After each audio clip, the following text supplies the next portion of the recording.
5 katao na sangkot umano sa kalakalan ng iligal na droga arestado sa Dagupan City at Urdaneta City. Tutukan sa report.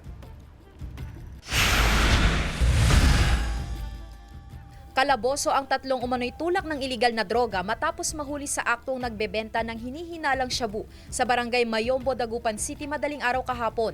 Lahat po yung mga yan magkakasama. At ang possible na kinukuhanan nila dito sa may aling, yung mga illegal na drugs. Nakumpiska mula sa sospek ang 21 grams ng hinihinalang shabu na nagkakahalaga ng 142,800 pesos. Depensa ng mga sospek, hindi sila magkakakilala at hindi raw sila gumagamit at nagtutulak ng droga. Kumbaga dadaan lang po sana ako doon. Then pati ako sinama. Hindi ko naman sila kilala. Natutulog kayo mag-asawa nang biglang may mga pumasok po na mga nakapiring. Siyempre po, may nakatutok po na baril. Kaya po kami natakot. Mahaharap sa kasong paglabag sa RA 9165 ang 3 sospek.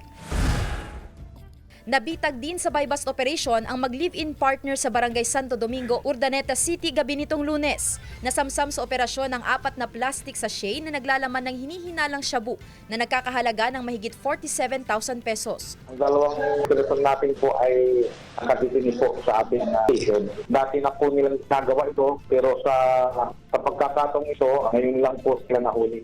Wala pang pahayag ang dalawa. Kasama si Daryl Peralta, Sandy Salvacio, One North, Central Luzon.